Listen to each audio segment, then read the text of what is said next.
Everyone can remember what they were doing on the day of September 11, 2001, when darkness and tragedy engulfed our country.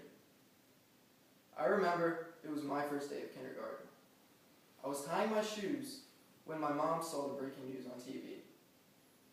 2 of the 4 passenger airliners, American Airline Flight 11 and United Airline Flight 175, had been hijacked by 19 al-Qaeda terrorists.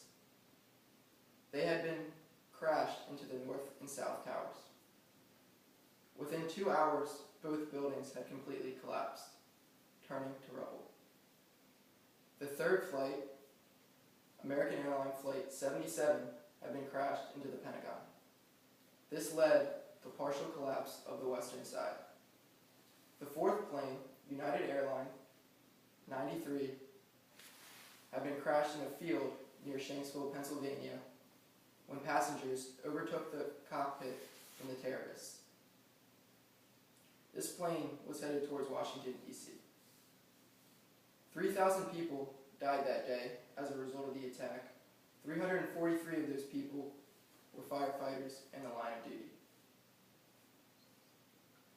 These men and women acted as martyrs, risking their lives to save the lives of others. As frightened office workers piled down the stairs to safety after the tower was hit, Mike Cahoe was heading in the opposite direction. Firefighter Mike and his colleagues had the horrific task of climbing the 93 floors to reach any survivors trapped in the collapsing World Trade Center. At first, Mike was thought to have almost died in the atrocity, but amazingly, he made it out with just seconds to spare. However, hundreds of his colleagues were not so lucky, including his close friend who saved his life that day. His friend tragically died of a suspected 9/11 related illness this year.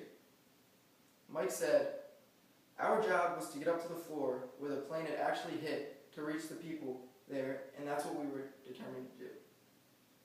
When Mike and his colleague were rushing up the stairs, they were receiving heartfelt support from the workers piling down.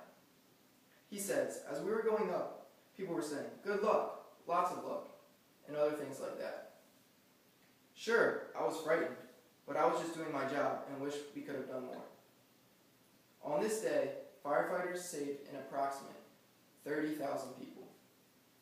We should all take heart and hope in the men and women who selflessly put their lives on the line to rescue those injured in the World Trade Center on this devastating